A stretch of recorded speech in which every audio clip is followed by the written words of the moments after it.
নমস্কাৰ বন্ধুসকল, মই অৰবিন্দ। প্ৰথমতে আপোনালোক সকলোকে আমাৰ চেনেললৈ স্বাগতম জনালোঁ। আজি আমি আলোচনা কৰিম কিদৰে আমাৰ থলুৱা গাই গৰু পোৱালিবিলাক 1500 বা 1000 টকা খৰচ কৰিয়ে কৃত্ৰিম প্ৰজনন প্ৰক্ৰিয়াই উন্নত প্ৰজাতিৰ ক্ষতি গাইলৈ সলনি কৰি আমি ঘৰতে ডায়েৰী ফাৰ্ম খুলিব পাৰিম, তাৰ বিষয়ে কথা পাতিম। বৰ্তমান পৰিস্থিতি লক্ষ্য ৰাখি যিটো হাৰত নিবনুৱা সংখ্যা বৃদ্ধি পাইছে, সেই ক্ষেত্ৰত আমি সকলো নিবনুৱাই বনোৱা হ'ব লাগিব। নিজৰ কৰ্মসংস্থাপন নিজে সৃষ্টি কৰিব লাগিব, নিজৰ একাগ্ৰতা আৰু সাহসৰ ওপৰত ভিত্তি কৰি।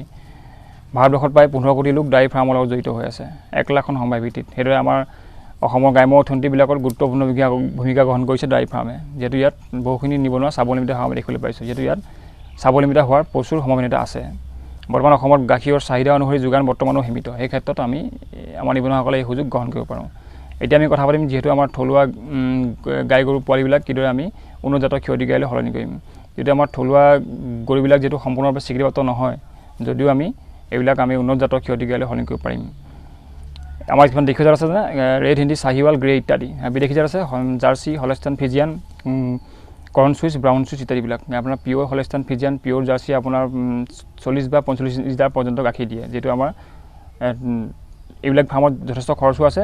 বৰ্তমান আমাৰ ক্ৰছবিট ফাৰ্মৰ বিষয়ে কথা পাতিম, যিহেতু ইয়াত বেছি খৰচো নাই আৰু আমাৰ ফাৰ্মাৰসকলে কৰিবলৈ সুবিধা হয়।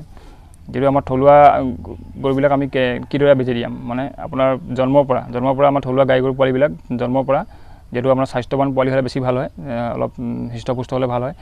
আমি জন্মৰ পৰা 15 বা 18 মাহ, খুব বেছি 2 বছৰ এনেকুৱা সময়ত যেতিয়া হিট হোৱা সময়ত আমি পশু চিকিৎসকৰ হতুৱাই বৰ্ণসংকৰ বেজি দিয়াব লাগে। বৰ্ণসংকৰ বেজি মূল্য আপোনাৰ প্ৰতিটো বেজি মূল্য প্ৰায় 250 টকা বা 500 টকা পাই যাব। আপুনি ক্ৰছ জাৰ্চি বনাব পাৰে, আমি হলষ্টাইন ফিজিয়ানো বনাব পাৰে, খালি পোৱালিটোৰ গ্ৰথটো চাই ল'ব লাগে। এই ক্ষেত্ৰত যেতিয়া আপুনি প্ৰথম অৱস্থাত আপুনি ক্ৰছ জাৰ্চি বনাব আমাৰ থলুৱা গাই গৰু, আপোনাৰ প্ৰথম সময়ত আপোনাৰ কিমান গাখীৰ দিব, আপোনাৰ 6 বা 5 লিটাৰ পৰ্যন্ত গাখীৰ দিব। আৰু ষ্টেপ বাই ষ্টেপ যেতিয়া সম্পূৰ্ণ ক্ৰছ জাৰ্চিলৈ পৰিণত হ'ব, তেতিয়া আপোনাৰ ক্ৰছ জাৰ্চি আপোনাৰ 15 বা 16 লিটাৰ পৰ্যন্ত গাখীৰ দিব। যদি আপোনাৰ এতিয়া কিমান প্ৰফিট থাকিব যদি 15 লিটাৰ গাখীৰ দিয়ে আপোনাৰ, যিহেতু এজনী ক্ৰছ জাৰ্চি যেতিয়া 15 লিটাৰ গাখীৰ দিব, আপোনাৰ ডেইলি আপোনাৰ ৰেডিমেড দানা খাব 250 টকা। এতিয়া 15 লিটাৰ যদি পাৰ লিটাৰ 60 ৰুপিছকৈ হয়, আপোনাৰ 900 টকা থাকিব গাখীৰত। আপোনাৰ 250 টকা মাইনাছ কৰি দিয়ক, আপোনাৰ 650 টকা প্ৰফিট থাকিব এজনী ক্ৰছ জাৰ্চিৰ পৰা। সেইটো যদি আপুনি 2জনী বনাই ল'ব পাৰে, তেতিয়া আপোনাৰ 1300 টকা প্ৰফিট থাকিব ডেইলি।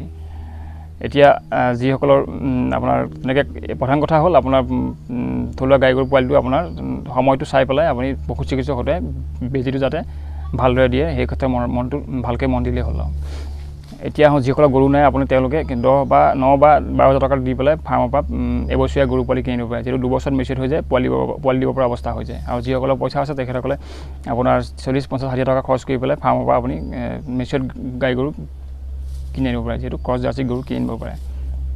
শুনিলে পাইছোঁ যে আপোনাৰ পাৰ লিটাৰ 5,000 টকা, 2 লিটাৰ দিয়া 10,000, 4 লিটাৰ দিয়া 20,000, তেনেকুৱা কিবা পাৰ লিটাৰ 5,000 ছিষ্টেমত গৰু কিনিবলৈ পোৱা যায়। আপুনি ফাৰ্মৰ স্বত্বাধিকাৰৰ কথা পাতিলে সকলোখিনি কথা গম পাই যাব ডাঙৰ ফাৰ্মবিলাকত।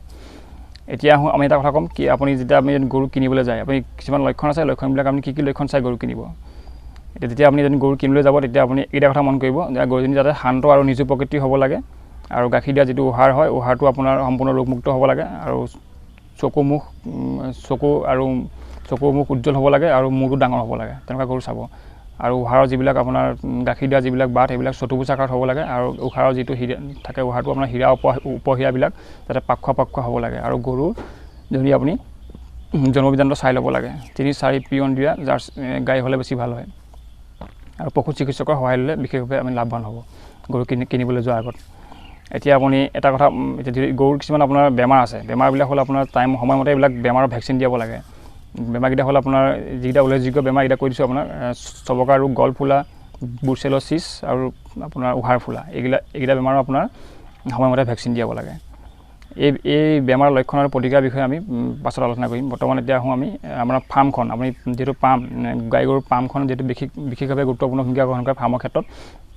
ফাৰ্মখন আপুনি ক'ত বনাব, ফাৰ্মখন যিহেতু আপুনি ফৰকাল জেগা চাই ল'ব, যিহেতু ৰ'দ ঘাই অঞ্চল, দিনটো বেছিভাগ সময় ৰ'দ পোৱা অঞ্চল হ'ব লাগে। আপোনাৰ ঘৰৰ পৰা অকণ দূৰত হ'লে বেছি ভাল হয়, যিহেতু নহ'লেও প্ৰব্লেম নাই। আপুনি যিহেতু আমি আবদ্ধ পদ্ধতিত পালন কৰোঁ ফাৰ্মবিলাক, সেইকাৰণে আপুনি ঠাইখন সম্পূৰ্ণ স্বাস্থ্যসন্মত চাই ল'ব।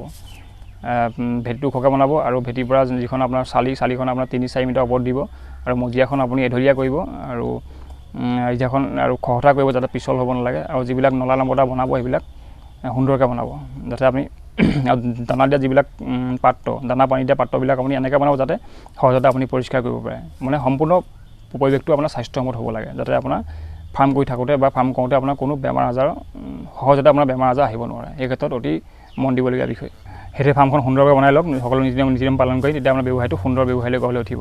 এতিয়া আমি কথা পাতিম আপোনাৰ ঘাঁহৰ, যিহেতু আপোনাৰ জাৰ্চি গৰুক আপোনাৰ খেৰ পানীৰ উপৰিও আমাৰ কিছুমান থলুৱা ঘাঁহ আছে, এইবিলাক ঘাঁহৰ উপৰিও আমি কিছুমান উন্নত জাতৰ ঘাঁহৰ খেতিত কৰি ল'ব লাগে। যিহেতু নিপিয়াৰ, গিনি ঘাঁহ, পাৰা ঘাঁহ, উটছ ইত্যাদি উন্নত জাতৰ ঘাঁহৰ খেতিত কৰাটো অতি প্ৰয়োজন। যিহেতু গৰুপালকসকলে ঘাঁহ উৎপাদনত মনোনিৱেশ দিবই লাগিব, কিয়নো তেতিয়া আপোনাৰ কি হয়, আপোনাৰ দানা খৰচটো কমি যায়, আপোনাৰ লাভৱানটো বৃদ্ধি হৈ যায়। এই ক্ষেত্ৰত আপোনাৰ ঘাঁহ উৎপাদনত মনোনিৱেশ দিয়াটো অতি প্ৰয়োজন।